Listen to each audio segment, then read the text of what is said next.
Tous, j'espère que vous allez tous bien par la grâce de Dieu, que votre semaine se passe bien sous le regard du Seigneur. Jésus vous aime, n'oubliez pas. On est dans les temps de la fin, mais il n'est pas trop tard. Il n'est pas trop tard pour l'accepter comme votre Seigneur et votre Sauveur. Il n'est pas trop tard pour faire partie de la famille de Dieu. Il n'est pas trop tard pour être rempli du Saint-Esprit, le Saint-Esprit de Jésus, le Saint-Esprit du Père, qui est Dieu. Il n'est pas trop tard. Mais lorsque la trompette sonnera dans les cieux, il sera trop tard. Et là, effectivement, il se passera tout ce qu'il y a décrit dans les évangiles, mais aussi dans le livre de l'Apocalypse et même dans toute la Bible. C'est-à-dire le retour de Christ et ce qui se passera sur la terre avec l'avènement de l'Antéchrist, le messager du diable. Donc ce n'est pas ce que nous souhaitons pour vous. Vraiment, faites le bon choix tant qu'il se laisse encore trouver. Faites le bon choix. Le fait que vous entendiez toujours la même chose depuis des années, ce n'est pas pour rien. Et si vous ne croyez pas, demandez-lui. Demandez à Dieu, qui es-tu? Et il vous répondra. Parce qu'il est amour, il n'a pas donné sa vie sur la croix afin que vous puissiez périr éternellement. Ce n'est pas sa volonté. Il est mort, il est ressuscité pour l'humanité, pour tous les hommes, pour tous ceux qui ont décidé de croire en son existence, de croire en sa divinité, de croire au fait que Jésus soit le Fils de Dieu. Donc, voilà. Mais encore une fois, Dieu ne force personne et nous, ses serviteurs, nous ne forçons personne également. Donc, que Dieu vous bénisse. Jésus vous aime. Ne l'oubliez pas. Et il est encore là. Amen. Tant que l'Église est sur la terre, pour prier, pour encourager, pour délivrer, pour guérir, pour aimer, poussé par le Seigneur, ça va. Mais après le retour de Christ et l'enlèvement de l'Église, ça n'ira pas. Voilà. Qu'est-ce que j'allais dire? Peuple de Dieu, continuez à prêcher l'Évangile, continuez à partager. Ne gardez pas cette bonne nouvelle pour vous. Il y a des âmes qui sont en attente. Il y a des âmes qui sont perdues. Il y a des âmes qui sont tellement éprouvées, des personnes qui veulent même en finir avec cette vie-là, pensant qu'après la mort, ce sera la paix, le calme. C'est faux, vous le savez très bien. Lorsqu'une personne meurt sans Christ, c'est fini, c'est les temps de feu, c'est le séjour des morts, c'est la mort éternelle. Vous le savez. Vous le savez. Alors de la même manière où Dieu vous a sauvé, agissez. Agissez. Demandez au Seigneur de vous utiliser. Est-ce que c'est facile tout le temps? Non, ce n'est pas facile tout le temps. Mais ça en vaut la peine. De voir ces vies changer, ces visages rayonnants, des personnes qui se disaient mais ma vie est finie. Et quand elles entendent parler de Christ et qu'elles l'acceptent, waouh, c'est un nouveau départ. Ce poids que le diable mettait sur leurs épaules saute. Et elles comprennent qui elles sont. Elles entrent dans leur identité, elles entrent dans leur destinée. L'amour, c'est ça. L'amour, ce n'est pas les restaurants, les coups de fil, c'est pas ça. Le vrai amour, c'est de parler de Jésus-Christ. C'est d'accomplir la mission que Dieu vous a donnée. Et vous le savez. Beaucoup ont tellement soif du ministère, mais même là, comme ça, vous n'êtes même pas capable de parler de Christ autour de vous. Vous allez avoir quel ministère? Il faut dire la vérité. Ce n'est pas parce qu'on est sur la chair qu'on est sauvé, hein. Faut le savoir. Et ce n'est pas parce qu'on est sur la chair, Seigneur, que c'est Dieu qui nous a mandatés. La mission, c'est dehors. Les âmes, elles sont dehors. Vous le savez très bien. Avec aussi toutes les âmes qui ont été déçues par l'Église avec un petit E. Voilà, les assemblées. C'est-à-dire qu'elles sont sorties. Dieu les aime. Et donc c'est ça l'amour. L'amour, c'est d'aller chercher les brebis perdues. C'est ce que Dieu nous demande. Il dit que la moisson est grande. Priez donc le maître de la moisson afin qu'il puisse envoyer plus d'ouvriers encore. Et c'est là où vous allez voir vos dons, vos ministères se manifester, vos dons se manifester dans les vies. Quand vous allez vous rendre compte que, bah oui, au nom de Jésus, les démons partent, les délivrances sont assurées.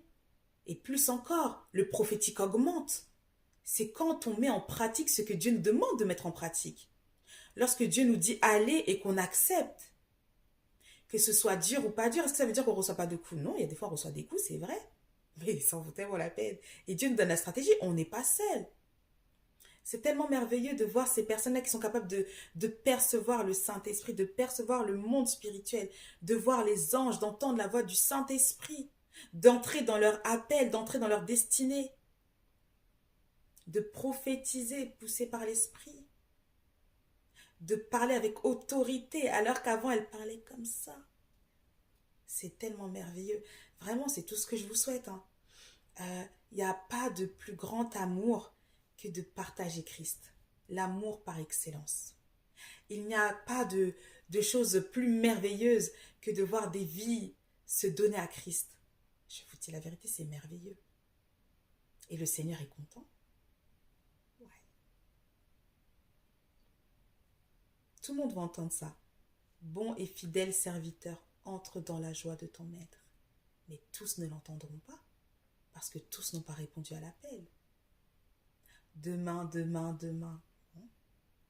En fait, c'est de la désobéissance.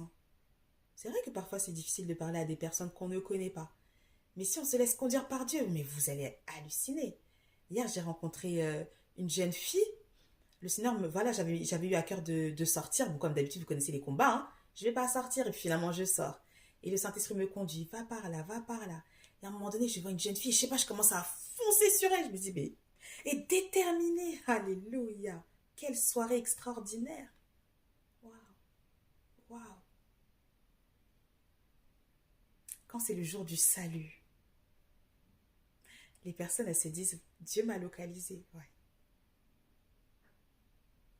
J'étais perdue, je n'avais pas d'espoir. Je pensais que j'allais passer encore une soirée banale. Non, le Seigneur a dit, c'est aujourd'hui.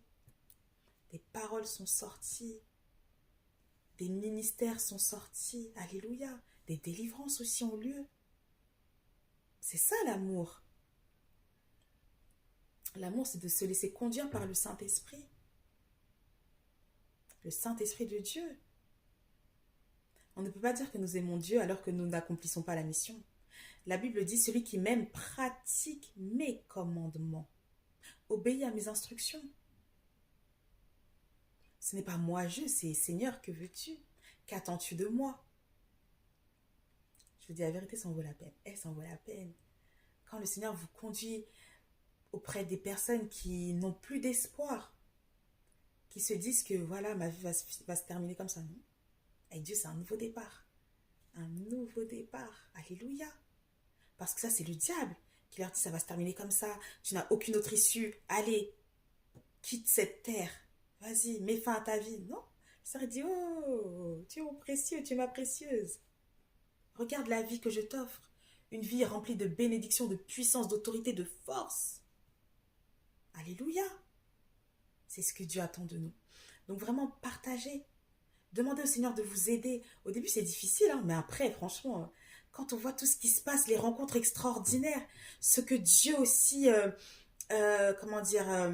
atteste après, confirme, c'est extraordinaire. Et après, effectivement, il y a des combats qui s'élèvent, mais amen. Au moins, ça veut dire que,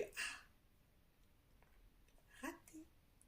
Tu voulais la faire partir, mais Dieu l'a élevée, relevée, lui a donné la vie. Donc voilà le message du jour. Partagez l'évangile. Partagez l'évangile. Ça ne coûte rien. Et là, vous verrez, les choses vont changer. Souvent, on sent des blocages dans nos vies. On dit, mais je comprends pas. Mais parce que tu ne fais pas ce que Dieu te demande. Tout simplement. Et quand on entre dans la volonté du Père, il ouvre. Pourquoi? Mettez premièrement le royaume des cieux et sa justice, et tout vous sera donné par-dessus tout. Tu ne fais rien pour Dieu, tu fais seulement par toi-même. C'est dommage, c'est dommage. La vie abondante, la joie abondante, c'est pour tous les enfants de Dieu qui sont remplis du Saint-Esprit. Donc, répondez oui. Accomplissez la mission et vous verrez. Toute chose va... Franchement, vous allez voir. J'aime pas les mots. Vous allez voir. Que Dieu vous étonne. Que Dieu vous étonne. Que Dieu vous bénisse. À très bientôt sous le regard du Seigneur.